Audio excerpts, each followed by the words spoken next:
चलो पहला क्वेश्चन आपकी स्क्रीन पे आ गया है और क्वेश्चन क्या है कि who among the following is called the guardian of public purse of India. India का गार्जियन ऑफ पब्लिक पर्स किसे बोला जाता है? भारत की सार्वजनिक संपत्ति का संरक्षण है किसे बोला जाता है? मतलब कि भ्रष्टाचार न हो गवर्नमेंट डिपार्टमेंट में, इसके लिए नकेल कसने का काम है वो कौन करता है? तो इसका राइट आंसर होगा कैग है, वो इसका काम करती है। कैग सभी डिपार्टमेंट की, चाहे वो सेंट्रल गवर्नमेंट हो या फिर राज्य की सरकारें हों, उनका ऑडिट करती है, उनका अकाउंटिंग करती है। तो controller and auditor general of India, इसका राइट आंसर हो जाएगा ए। इसका आंसर हो जाएगा। और इससे रिलेटेड वो अपॉइंटमेंट किससे किया जाता है? कैग है, अपॉइंट किया जाता है प्रेसिडेंट द्वारा। आर्टिकल 148 से लेकर 151 तक पार्ट 5 में इसका जिक्र है। आगे चलते हैं क्वेश्चन नंबर 202। आर्टिकल 17 और 18, 17वां आर्टिकल और 18वां आर्टिकल है संविधान में, वो क्या इंश्योर करता है, किस तरह की इक्वलिटी है उसकी बात करता है वो। तो देखो 17 जो आर्टिकल है वो है अनटचेबिलिटी से रिलेटेड, और 18 जो आर्टिकल है वो है टाइटल से रिलेटेड, कि आप स्पेशल टाइप के टाइटल, महाराज, सम्राट, इस तरह के जो टाइटल है, विक्रमादित्य टाइप के टाइटल है, वो आप यूज नहीं कर सकते। नहीं टाइटल कोई धारण कर सकते, आप विदेश से भी कोई टाइटल नहीं ले सकते, जैसे कि सर वगैरह की उपाधि होती है, वो अननेसेसरी की आप धारण नहीं कर सकते। सिर्फ एजुकेशनल जो उपाधि है, वो एजुकेशनल डिग्री, एमबीबीएस है, डॉक्टर है, पीएचडी है, एमबीए है, बीएससी है, वो आप अपने नाम के साथ में लगा सकते हैं। ठीक है, तो इसका राइट आंसर क्या हो जाएगा? सोशल इक्वलिटी के लिए दोनों आर्टिकल है, तो राइट आंसर है इसका ए। अगले क्वेश्चन पे आ जाते हैं। क्वेश्चन नंबर आ जाता है आपका 203, और क्या है ये question? Which among the following body is in charge of enforcement of the standard of Indian tricolour as per the provision of the flag code of India. मतलब कि फ्लैग कोड ऑफ इंडिया, झंडा है, उसकी भी dimension होती है, उसको कैसे फहराना है, कब फहराना है, कौन फहरा सकता है, कौन नहीं फहरा सकता, उसकी लेंथ कितनी होगी, चौड़ाई कितनी होगी, लंबाई कितनी होगी, तो ये सारे एक कोडिंग होती है, इसकी स्टैंडर्डाइजेशन होती है। और वो स्टैंडर्डाइजेशन है कौन करता है? वो करता है bureau of Indian standard. Bureau of Indian standard है, वो भी एक डिपार्टमेंट है, ये भी एक डिपार्टमेंट है। तो इसका राइट आंसर क्या हो जाएगा? इसका राइट आंसर है वो सी है, इसका राइट आंसर। ठीक है, और जो बीआईएस है, बीआईएस ये consumer, ministry of consumer affairs, foods and public distribution है, गवर्नमेंट ऑफ इंडिया, उसके तहत ये डिपार्टमेंट आता है। ब्यूरो ऑफ इंडियन स्टैंडर्ड है, एक्ट 1986 के तहत ये बना था। ये भी क्वेश्चन कई एग्जाम में आता है, कंज्यूमर अफेयर्स वाला, कि ये कब बना? 1986 में ये ब्यूरो ऑफ इंडियन स्टैंडर्ड है, ये बना था। अगला क्वेश्चन देखिए, question number, electronic voting machine EVM were used for the first time in India. Electronic voting machine है, ईवीएम है, पहले बैलेट पेपर का इस्तेमाल होता था, जिस पे की स्टैंप लगती थी, कागज का पेपर होता था। उसके बाद इलेक्ट्रॉनिक वोटिंग मशीन है, उसकी शुरुआत हो गई। आपको ये बताना है कि ये जो है पहली बार कहाँ पे यूज हुई। तो पहली बार इलेक्ट्रॉनिक वोटिंग मशीन है वो केरला में इस्तेमाल हुई थी, केरला में। ठीक है, और कब हुई थी? बहुत पुराने जमाने की बात है, ये नहीं है कि ईवीएम नए हैं। बहुत सारे जब आजकल विवाद होते हैं ईवीएम पे, तो ऐसा लगता है कि ये तो नई चीज है, कोई नई टेक्नोलॉजी, ऐसा नहीं है। ये लगभग 38 ईयर्स से यूज हो रही है। तो 1982 है पहली बार, परावूर कंस्टिट्यूंसी है, असेंबली है, वहां पे इस्तेमाल हुआ था उसका, और लगातार इसका एक्सटेंसिव यूज है। फिर 1998 से इसका यूज होना स्टार्ट हो गया। अगला क्वेश्चन पे आ जाते हैं। क्वेश्चन नंबर, इसका आंसर क्या था? आंसर था इसका बी, ठीक है। अगला क्वेश्चन देखिए, क्वेश्चन नंबर 205 है, वो आ गया है। From which of the following dates, आपको बताना है कि from which of the following dates model code of conduct becomes operational in election for state assembly in India. क्या है कि जो आचार संहिता है, चुनाव में आदर्श आचार संहिता होती है, वो कब स्टार्ट हो जाती है? अगर एक एमएलए का, स्टेट असेंबली का इलेक्शन होता है, विधानसभा का इलेक्शन होता है, तो वो कब से स्टार्ट हो जाती है?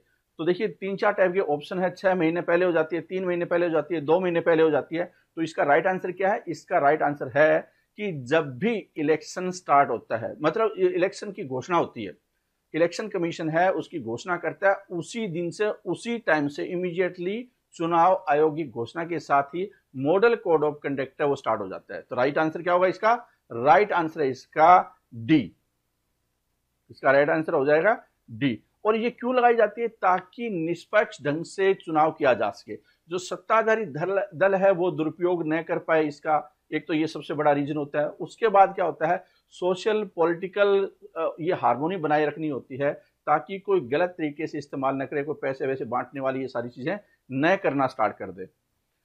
अगले देखते हैं, क्वेश्चन नंबर आ जाता है फिर 206। क्या है इस क्वेश्चन में? यूनिवर्सल अडल्ट फ्रेंचाइज सफरेज जिसको बोलते हैं, जो वैश्विक मत अधिकार भी है, सार्वभौमिक वैश्विक मत अधिकार, मतलब universal adult suffrage is enshrined in which among the following article of the constitution of India. ये भारत के जो संविधान है उसमें कौन से आर्टिकल में यूनिवर्सल अडल्ट फ्रेंचाइज, मतलब 18 साल से ऊपर के लोग वोट डाल सकते हैं जिनका वोट होगा, तो ये वाली जो आर्टिकल है उसका संबंध किससे है? तो इसका राइट आंसर क्या होगा? इसका राइट आंसर है वो डी होगा। इसका राइट आंसर क्या है? डी होगा। 326 आर्टिकल है जो कि इसमें वर्णन है। आपको पता होगा पहले 21 साल होती थी, अब 18 साल कर दी गई है। 86वां संशोधन 61st मतलब 61वां संवैधानिक संशोधन 1988 में हुआ था, जिसमें कि 21 साल से लेकर 18 साल तक है इसकी एज कर दी गई, मतलब 326 आर्टिकल में ये अमेंडमेंट हुआ था उस टाइम में। आगे देखिए question, which of the following is presided by non member.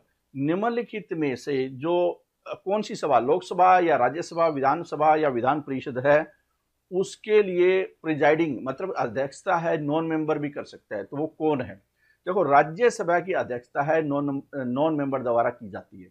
क्यों? क्योंकि राज्यसभा के जो सभापति होते हैं, चेयरमैन होते हैं, वो स्वतः ही उपराष्ट्रपति होते हैं। एक्स ऑफिशियो चेयरमैन होते हैं, वो उपराष्ट्रपति वाइस प्रेसिडेंट ऑफ इंडिया होते हैं, और वो सदन के सदस्य नहीं होते, न तो लोकसभा के होते हैं वो, न ही राज्यसभा के होते हैं।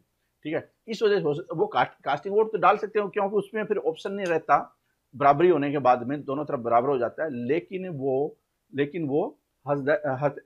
जो ज्वाइंट सिटिंग ऑफ पार्लियामेंट है उसकी अध्यक्षता नहीं करते। तो इसका इस पर्टिकुलर क्वेश्चन का आंसर क्या है? इसका राइट आंसर है बी।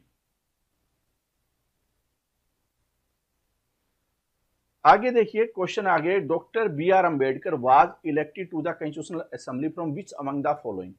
कि निम्नलिखित में से, जैसे आप जानते होंगे भारत के संविधान के निर्माता बोले जाते हैं, ड्राफ्टिंग कमेटी के चेयरमैन है, बहुत सारे अलग अलग नाम से उनको संज्ञा दी जाती है।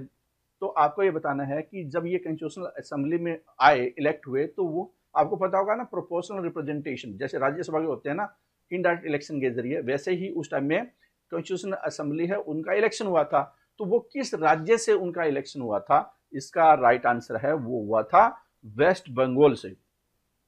वेस्ट बंगाल से उनका इलेक्शन हुआ था, वहां से वो चुनकर आए थे। अगला क्वेश्चन है क्वेश्चन नंबर 209। ठीक है, question number 209, name the president of India who was elected unopposed. मतलब कि उसके सामने कोई भी दूसरा कैंडिडेट है खड़ा नहीं हुआ था। तो आपको ये बताना है कि वो कौन शख्सियत थे और जिन्होंने कि 3 प्राइम मिनिस्टर के साथ में काम भी किया। फिर नीलम संजीवा रेड्डी है, उस टाइम में मोरारजी देसाई की सरकार थी, राष्ट्रपति चुने गए थे, और उन्होंने इंदिरा गांधी, चरण सिंह और मोरारजी देसाई, क्योंकि मोरारजी देसाई की जैसे सरकार गिरी, चरण सिंह की सरकार आई, लगभग 5-6 महीने चली, उसके बाद इंदिरा गांधी की सरकार आई दोबारा। तो इस दौरान इन सभी के साथ में काम किया, और 6ठी लोकसभा के वो स्पीकर थे, बाद में क्या वो प्रेसिडेंट ऑफ इंडिया भी बने अनअपोज्ड। आगे देखिए क्वेश्चन है,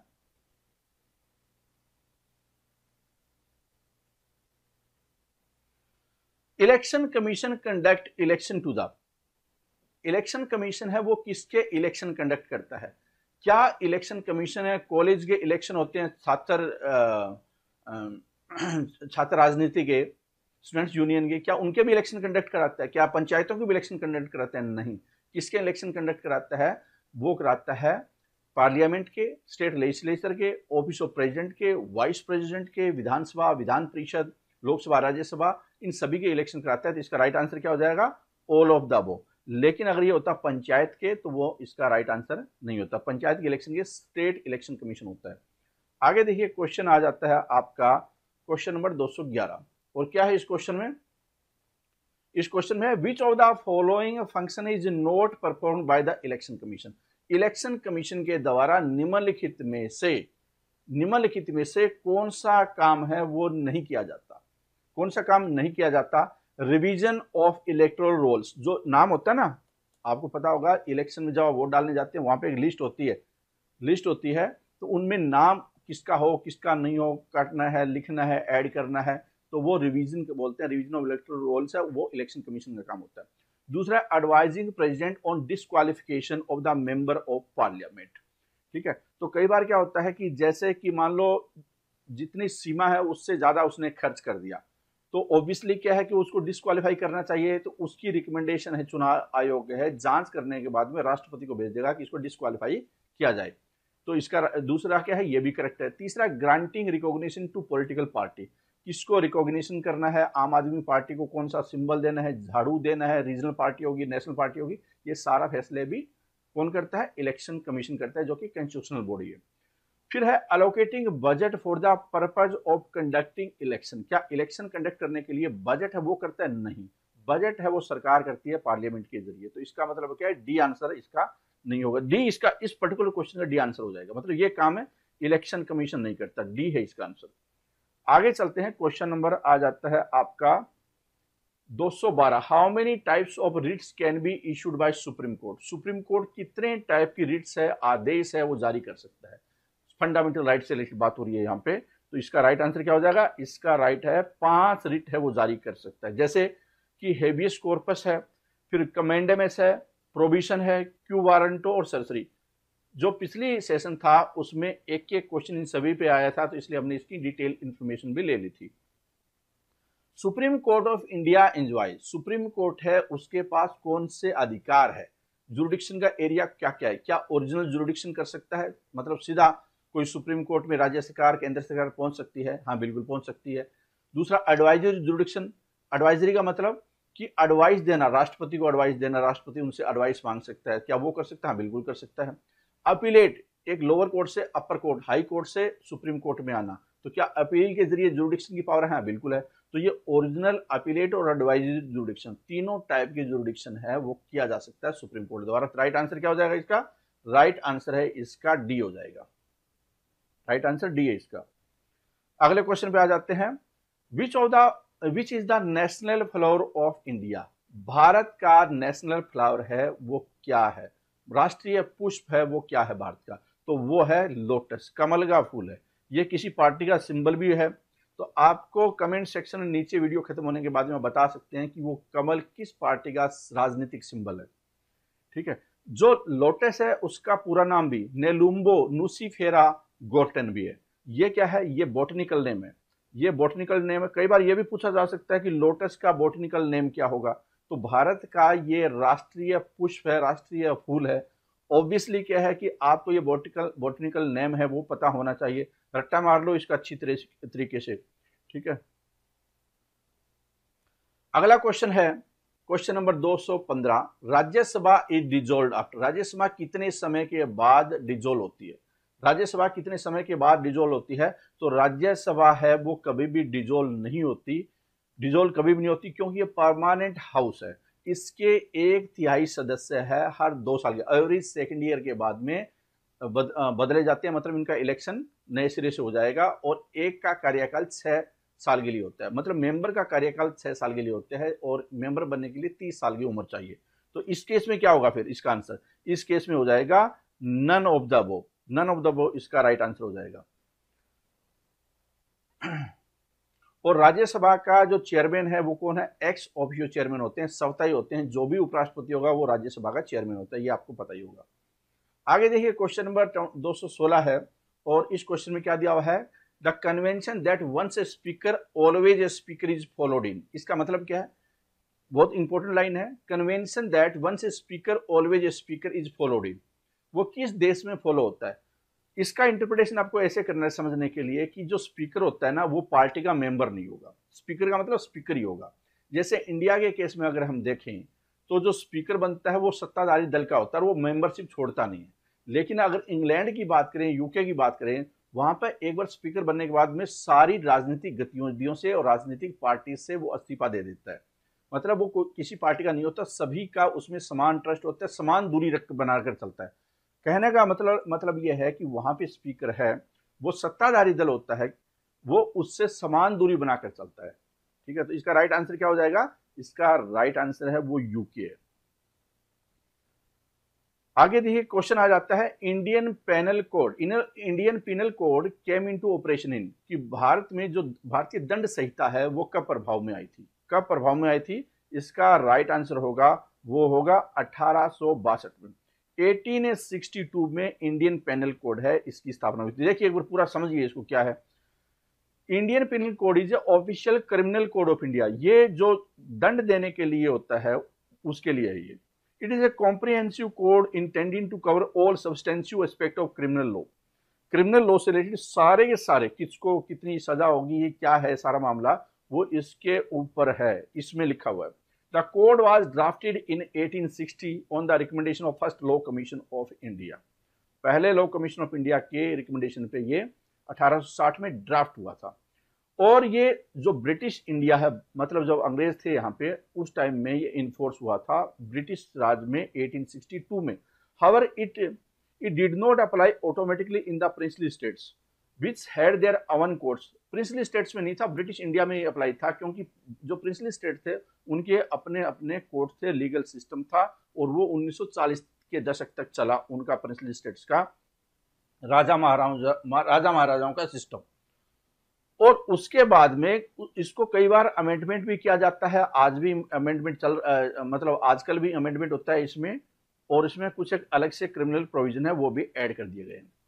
अगला क्वेश्चन है question number 218 the three tier of the panchayati raj system consist of. जैसा आप जानते हैं पंचायती राज सिस्टम है, उसके 3 लेयर होते हैं, 3 टायर सिस्टम होता है, 3 स्तरीय राज्य व्यवस्था होती है, राज व्यवस्था होती है उसमें। तो वो कौन कौन सी है? एक होता है लोअर लेवल पे। क्या होता है लोअर लेवल पे? पंचायत होते हैं, ग्राम पंचायत जिसको बोलते हैं, ग्राम पंचायत होगा। उसके बाद क्या होता है? बीच वाली लेयर होती है, उसको क्या बोलते हैं? इंटरमीडिएट लेवल या ब्लॉक समिति या पंचायत समिति बोलते हैं उसको। और जो ऊपर वाली होती है, सबसे जो जिले के ऊपर, जिले के समकक्ष होती है, वो क्या है? वो होती है जिला परिषद। तो 3 स्तर पे, 3 टायर पे ये सिस्टम होता है पंचायती राज का। इसका राइट आंसर क्या हो जाएगा फिर? इसका राइट आंसर हो जाएगा सी। ग्राम सभा क्या होती है? ग्राम सभा वो होती है जिसमें कि गांव के वो सारे लोग जिनके पास की वोटिंग राइट है, मतलब 18 साल से ऊपर वाले, वो सारे मेंबर होते हैं। और हर 6 महीने में ग्राम सभा की मीटिंग होना भी आवश्यक है। ग्राम पंचायत को वो एक किस्म से वो अपनी बातें रखते हैं, उनके सामने अपने मुद्दे बताते हैं। ग्राम पंचायत को कौन? ग्राम सभा, मतलब लोग। ये कानूनन है, कॉन्स्टिट्यूशनल है। आगे चलते हैं, क्वेश्चन नंबर आ जाता है what is the tenure of prime minister of India? What is the tenure of prime minister of India? India के जो प्राइम मिनिस्टर है उसका टेन्योर कितना है, मतलब उसका कार्यकाल कितना है? ठीक है, तो इसका जो जवाब है ना, आपको अपने दिमाग से उस मतलब दिल में आया वो नहीं देना है, जो संविधान में क्या इंटरप्रिटेशन है उसके अनुसार चलना है, वरना गलत होने की संभावना ज्यादा हो सकती है। क्योंकि आप सीधा आंसर दे सकते हैं 5 साल, जो कि गलत होगा। क्यों? क्योंकि उसका क्या है कि टिपिकली है pleasure of the president. Pleasure of the president का मतलब क्या है कि जब तक राष्ट्रपति चाहे, राष्ट्रपति कब चाह सकते हैं? जब उनके पास मेजोरिटी होगी, मतलब कॉन्फिडेंस होगा किसका? पार्लियामेंट में, लोकसभा में उसके पास मेजोरिटी होगी, लोकसभा का कॉन्फिडेंस होगा, तब तक क्या है? प्लेजर ऑफ प्रेसिडेंट है वो अप्लीकेबल है, वरना माइनॉरिटी आने के बाद अप्लीकेबल नहीं है। तो इसका राइट आंसर क्या होगा फिर? As long as he enjoys the support of majority in Lok Sabha, ये इसका राइट आंसर हो जाएगा। ठीक है, तो इस तरह के जो क्वेश्चन होते हैं ना, स्टूडेंट क्या है कि थोड़ा जोश में आकर गलत कर देते हैं, ऐसा नहीं है। जैसे पहला क्वेश्चन है coterminous with the tenure of Lok Sabha, मतलब लोकसभा का जितना कार्यकाल है उतना ही, ऐसा नहीं है, बीच में भी जा सकता है। कई बार क्या है, चेंज भी करने पड़े हैं। देवगढ़ा को चेंज करना पड़ा था, आई.के. गुजराल को चेंज करना पड़ा था, अटल बिहारी वाजपेयी की सरकार भी चली गई थी 5 साल पहले, मुरारजी देसाई, चरण सिंह भी चली गई थी, वीपी सिंह की चली गई थी, चंद्रशेखर की सरकार बहुत कम दिन रही थी। तो आप मैंने 5-6 तो गिना दिए। आगे देखिए, when was our national anthem first sung and where? पहली बार राष्ट्रगान जनगण मन अधिनायक वो वाला 52 सेकंड वाला नेशनल एंथम पहली बार कब और कहां गाया गया? तो ये गाया गया था 1911 में गाया गया था। कहां पे? 1911 में कलकत्ता में गया था। 27 दिसंबर 1911 कलकत्ता इसका राइट आंसर होगा। जन गण मन is the national anthem of India, written in highly transcribed Tatsma Bengali. It is first of 5 stanzas of a Brahmo hymn composed and scored by Nobel laureate Rabindranath Tagore. It was first sung in Calcutta session of Indian National Congress on 27 December 1911. आगे देखिए क्वेश्चन, ठीक है। The term caste was derived from, हम caste बहुत बात करते हैं, जाति की बहुत बात करते हैं, ये जात, ब्राह्मण जात, अरोड़ा, जाट, राजपूत, ये फंडा आया कहां से? ये एक्चुअली में इसका नाम कहां से पड़ा? कास्ट, ठीक है। तो कास्ट शब्द की उत्पत्ति है वो एक्चुअली में पोर्टुगीज है। उसमें क्या, पुर्तगालियों की एक खोज है, स्पेनिश और पुर्तगालियों की। द इंग्लिश वर्ड कास्ट, ये हम इंग्लिश जो कास्ट वर्ड यूज करते हैं, जिसको कि हम अपनी लोकल भाषा में जाति बोलते हैं, जाति तो इंडियन है, लेकिन जो कास्ट वर्ड है वो कहां से आया कि जाति को ही कास्ट बोलते हैं, वो आया स्पेनिश और पोर्टुगीज कास्टा से, which according to the Johann Minsuri Spanish Dictionary 1569 में means race, lineage, tribe or breed. When the Spanish colonized the New World, they used the word to mean a clan or lineage. वहां से ये शब्द उठकर आया। Prime minister of India is, Bharat के प्रधानमंत्री, ये जो क्वेश्चन है ना, आमतौर पे देखो, जैसे मैंने 5 साल वाला बताया था आपको कि वो बच्चे जो कि पूरा अच्छी ढंग से नहीं पढ़ते वो गलत आंसर करेंगे, दिल से मारेंगे आंसर। जैसे प्राइम मिनिस्टर का कार्यकाल कितना होता है, तो एक्चुअल में क्या है कि वो उन्होंने संविधान पढ़ा हुआ नहीं है, ढंग से किताब नहीं पढ़ी, छोटे मोटे इल्यूशन टाइप से ही काम चलाने की कोशिश की है। सिमिलरली क्या है कि ये क्वेश्चन भी उसी तरह के स्टूडेंट है वो गलत करेंगे, क्योंकि उसको समझने के बजाय कॉन्स्टिट्यूशनल और लीगल भाषा में नहीं समझेंगे, वो जंप मारेंगे। प्रधानमंत्री का तो चुनाव होता है, वो सीधा आंसर या तो ए लगाएंगे या क्या कुछ और लगा देंगे आंसर। इसका राइट आंसर है ना वो अपॉइंटेड है। कैसे अपॉइंटेड होता है? देखो, जनता है वो इलेक्ट करती है एमपी को, लोकसभा के मेंबर्स को इलेक्ट करते हैं। एमपी क्या करते हैं? अपना नेता चुनते हैं, लीडर चुनते हैं, जिसकी बहुमत में जिसकी सबसे ज्यादा सीट होती है, मतलब 272 से ज्यादा जिसकी सीटें होगी वो अपना नेता चुनेंगे। उस दल का नेता या उस ग्रुप का नेता, गठबंधन का नेता, वो क्या है, राष्ट्रपति के पास जाएगा कि मैं सरकार बनाने का दावा पेश करता हूं। अभी तक वो बना नहीं है, तो भले ही उसकी मेजोरिटी है। इस बात को समझिए, मैं कॉन्स्टिट्यूशन की भाषा में समझाता हूं ताकि वो वाले स्टूडेंट जो 5 साल का आंसर दे रहे थे या इलेक्टेड आंसर देते हैं वो थोड़ा समझने की कोशिश करें। तो वो बोलेगा, वो इसका मतलब प्रधानमंत्री नहीं है, वो सिंपल आदमी के रूप में जा रहा है वहां पे कि मैं उस दल का नेता हूं, मेरा ये सपोर्ट है, इतने की 272 से ज्यादा मेरे पास सपोर्ट है और मैं सरकार बनाने का दावा पेश करता हूं। तो राष्ट्रपति उस टाइम में चेक करते हैं कि क्या वास्तव में बना सकता है, नहीं बना सकता है। तो जब राष्ट्रपति उनको अपॉइंटमेंट लेटर ठहरा देते हैं कि या आपको अब प्रधानमंत्री भारत का अपॉइंट किया जाता है, सदन में जाकर फिर आपको बहुमत साबित करना है, ठीक है, लोकसभा में बहुमत साबित करना है। इसका मतलब क्या है? अपॉइंटेड बाय प्रेसिडेंट, ये वर्ड वहां से है। तो आपको ये ऐसे समझना है इस बात को, वरना गलत हो जाएगा आंसर। आगे देखिए, which is not an all India service, निम्नलिखित में से ऑल इंडिया सर्विस है वो कौन सी है या निम्नलिखित में कौन सी नहीं है? 3 टाइप की ऑल इंडिया सर्विसेज होती है। एक है इंडियन एडमिनिस्ट्रेटिव सर्विस, मतलब आईएएस, दूसरा आईपीएस, इंडियन पुलिस सर्विस, और तीसरा है इंडियन फॉरेस्ट सर्विस। ये क्या होती है? जो केंद्र में भी काम कर सकती है, राज्यों में भी काम कर सकते हैं। वो इंप्लॉय जो राज्य और केंद्र दोनों के लिए काम कर सकते हैं वो ऑल इंडिया सर्विस होते हैं। लेकिन जो इंडियन फॉरेन सर्विस है वो सेंट्रल सर्विस है, मतलब केंद्र के लिए काम करेंगे वो इंप्लॉय। तो राइट आंसर क्या हो जाएगा इसका? राइट आंसर फिर सी हो जाएगा। आगे देखिए, क्वेश्चन नंबर 224 आ जाता है आपके सामने, और क्वेश्चन में क्या दिया हुआ है? The speaker of Lok Sabha has to address his or her letter of resignation to. Speaker है लोकसभा को, वो अपना रेजिग्नेशन लेटर है किसको देगा? रेजिग्नेशन लेटर किसको देगा? वो देगा डिप्टी स्पीकर ऑफ लोकसभा को। और डिप्टी स्पीकर किसको देगा? स्पीकर को देगा। मतलब ये आपस में रेजिग्नेशन खेल सकते हैं। डिप्टी स्पीकर को देना हो तो स्पीकर देगा, स्पीकर को देना पे डिप्टी स्पीकर को देगा। ठीक है, आगे चलिए।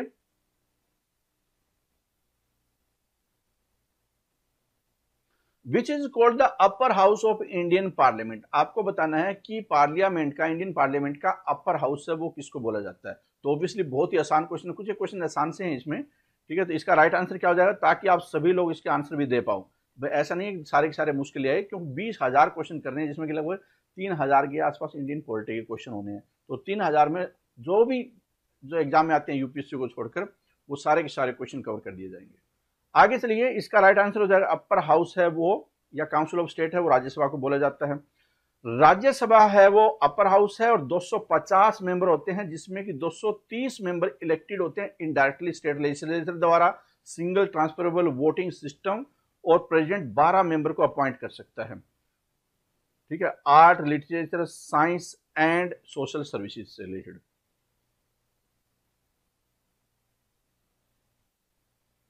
Who work as a ex officio chairman of NITI Aayog. NITI Aayog का चेयरमैन है वो कौन है? एक्स ऑफिशियो किसको बोलते हैं? एक्स ऑफिशियो का मतलब होता है पदेन। पदेन का क्या हुआ कि जो भी कोई प्रधानमंत्री होगा, जैसे एक्स ऑफिशियो चेयरमैन राज्यसभा उपराष्ट्रपति है, x officio chairman NITI Aayog कौन है? प्रधानमंत्री है, प्राइम मिनिस्टर ऑफ इंडिया। मतलब जो प्राइम मिनिस्टर है आज नरेंद्र मोदी है, कल को राहुल गांधी आ जाते हैं, वो भी x officio chairman of NITI आयोग कहलाएंगे। या कल को स्मृति ईरानी आ जाती है, प्राइम मिनिस्टर ऑफ इंडिया, तो x officio chairman of NITI आयोग वो होगी। ठीक है, राइट आंसर क्या हो जाएगा इसका? Prime minister of India.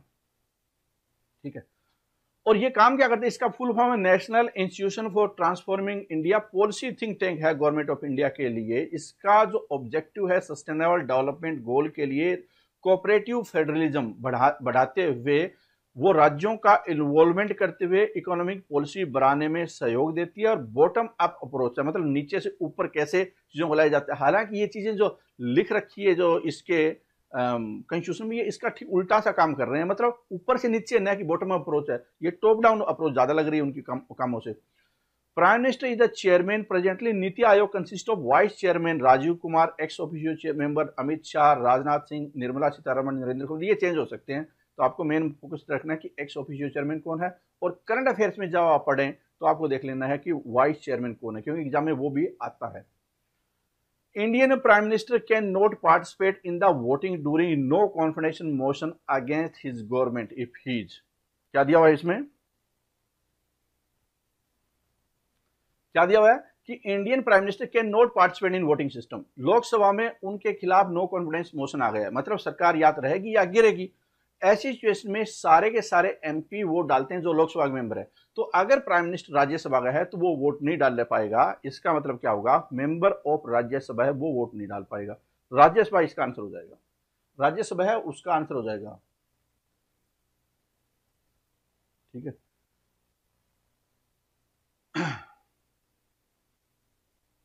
और क्या होता है इसमें? एक बात और भी है कि अगर मोशन अगर आपको रखना है लोकसभा में, तो मिनिमम 50 मेंबर है उसकी सपोर्ट चाहिए, मिनिमम 50 मेंबर है तभी वो लोकसभा में मोशन आ सकता है। ठीक है, who among the following formulates the monetary policy of the government of India. निम्नलिखित में से कौन है मॉनेटरी पॉलिसी बनाता है, मौद्रिक नीति बनाता है? मौद्रिक का मतलब मनी से related, circulation of money in the market, जिसमें कि इंटरेस्ट रेट वगैरह भी शामिल है, कितना फ्लो होना चाहिए, पैसा करेंसी कितनी होनी चाहिए। तो ये कौन करता है? ये करता है गवर्नर ऑफ आरबीआई या आरबीआई द्वारा, सेंट्रल बैंक ऑफ इंडिया है ये करता है, किसी भी देश का, इनफैक्ट अगर दूसरे देशों की बात हो तो। और जो फिजिकल पॉलिसी वो कौन बनाता है? गवर्नमेंट ऑफ इंडिया, मतलब फिनेंस मिनिस्ट्री से होकर जाती है वो।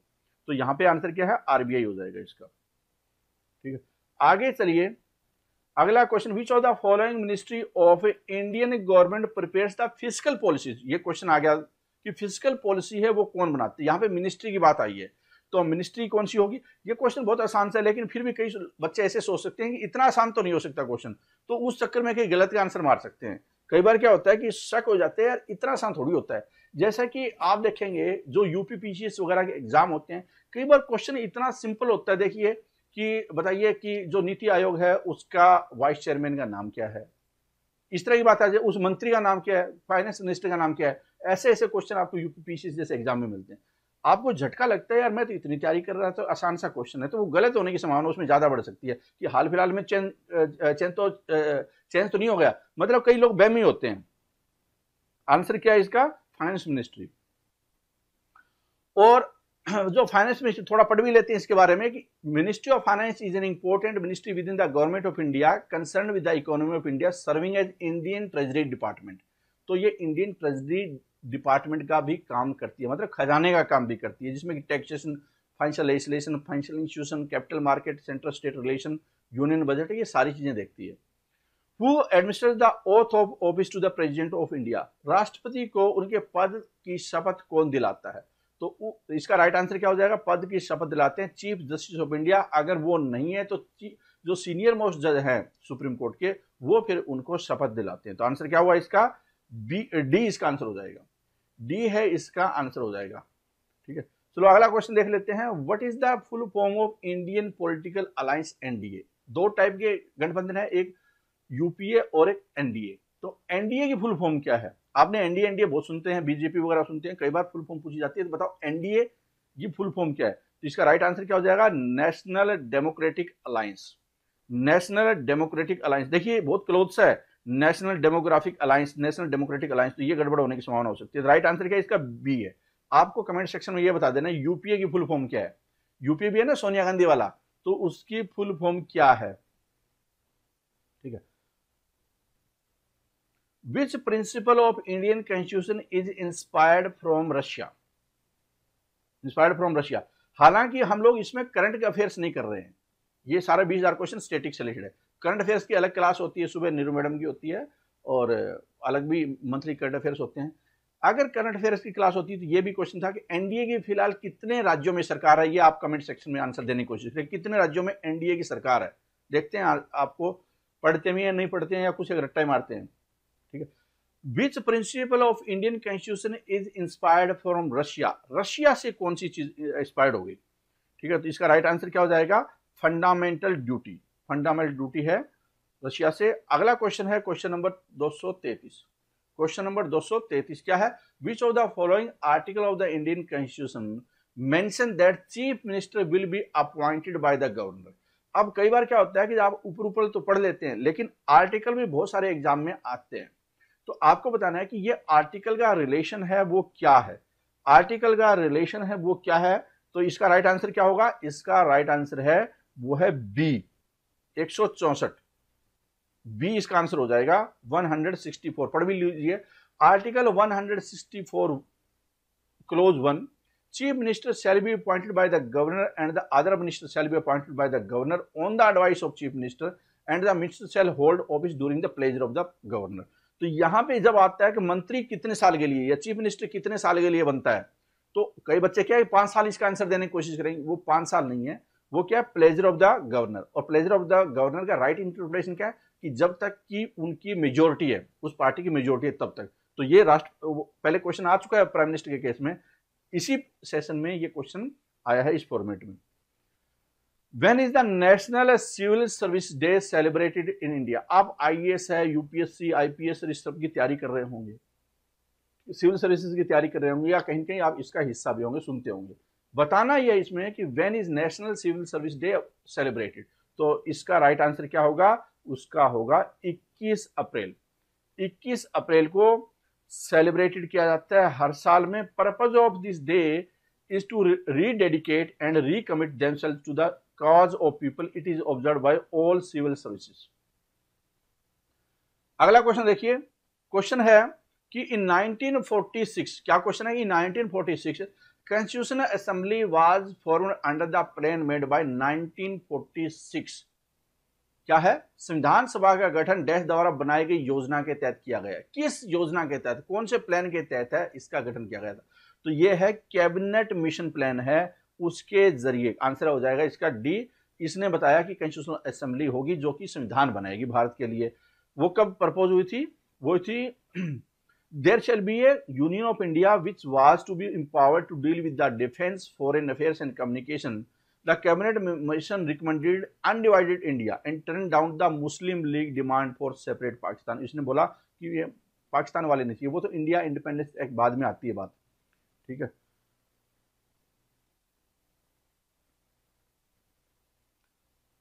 On which day did the Constitutional Assembly adopt the national flag of India? जब इस तरह के क्वेश्चन होते हैं जो फैक्चुअल होते हैं, तो इसमें कई बार क्या होता है, कई कुछ क्वेश्चन समझने के होते हैं, लेकिन कई होते हैं फैक्ट होते हैं, या तो याद है या नहीं है। तो तो ये वाला क्वेश्चन है, या तो आपको याद होगा या नहीं होगा, लेकिन ऑब्वियसली क्या है कि 1947 15 अगस्त से पहले तो होगा ही होगा वो, तो वो सबसे नजदीक भी है। ये 22 जुलाई 1947 को झंडा नेशनल फ्लैग है वो भारत ने एक्सेप्ट कर लिया था, मतलब कॉन्स्टिट्यूशनल असेंबली ने अडॉप्ट किया था, अपनाया था। आंसर क्या होगा इसका? आंसर इसका सी हो जाएगा। 237 नंबर क्वेश्चन आता है, under which article of Indian constitution is the right to host the national flag, कि आपका अधिकार है, किस राइट के तहत अधिकार है कि भारत का जो ध्वज है, राष्ट्रीय ध्वज फहराने का अधिकार आपको, तो बताइए इसका राइट आंसर क्या हो जाएगा? 19A, 19(1), ये इसका राइट आंसर है। इसके तहत आपको अधिकार है कि आप झंडा फहरा सकते हैं as per rule and regulation के मुताबिक। अब ये नहीं है कि उसका साइज ही छोटा बड़ा कर दिया जाए, ठीक है, लेकिन वो अंडरमाइन नहीं करनी चाहिए dignity of national India size वगैरह के साथ में या और किसी रीजन की वजह से। Who was the first chief election commissioner of India, बहुत सारे एग्जाम में ये क्वेश्चन आता है, आपको बताना है, और मुझे लगता है कि बहुत सारे आप बता देंगे, बहुत आसान सा क्वेश्चन है। इसका राइट आंसर क्या है? सुकुमार सेन है, वो फर्स्ट चीफ इलेक्शन कमिश्नर थे, पहले इंडियन सिविल सर्वेंट थे, वो पहले चीफ कमिश्नर, इलेक्शन कमिश्नर, और वो उन्होंने 1950 से लेकर 1958 तक उनका कार्यकाल था।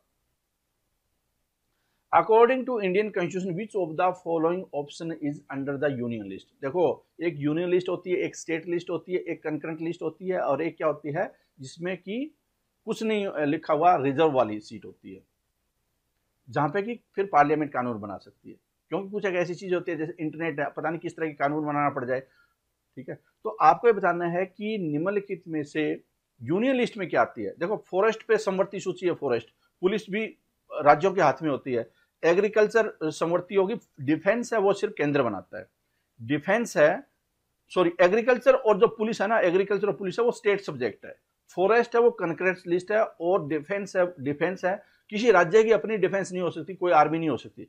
पता चला कि यूपी ने अपनी आर्मी रख ली, ऐसा नहीं हो सकता, ठीक है। By which legislation were India and Pakistan divided into two independent nation. दो देशों में, इंडिपेंडेंट देशों में भारत और पाकिस्तान को विभाजित किया गया था, वो कानून क्या था? वो था Indian independence act 1947, Indian independence act 1947। तो इसका राइट आंसर क्या हो जाएगा? इसका राइट आंसर है वो बी है।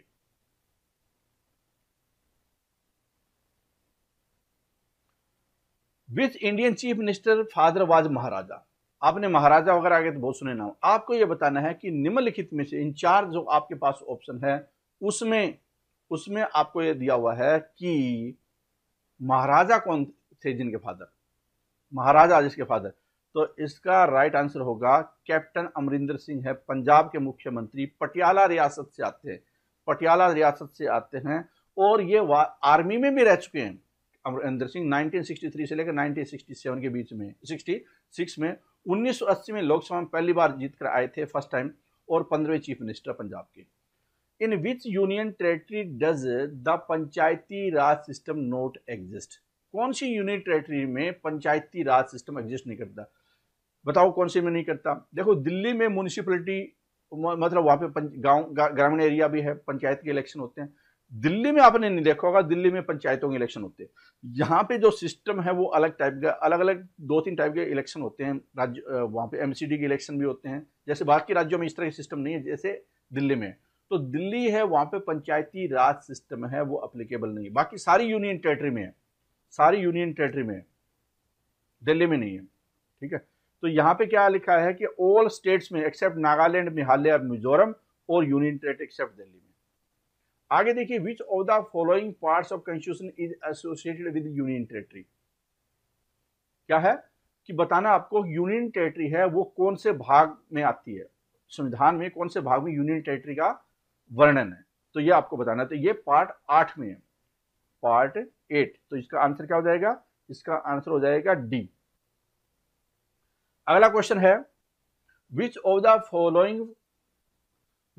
Following former Indian president serve for the shortest duration. सबसे कम समय के लिए किसने सेवाएं दी अपनी, सबसे छोटा कार्यकाल किसका था?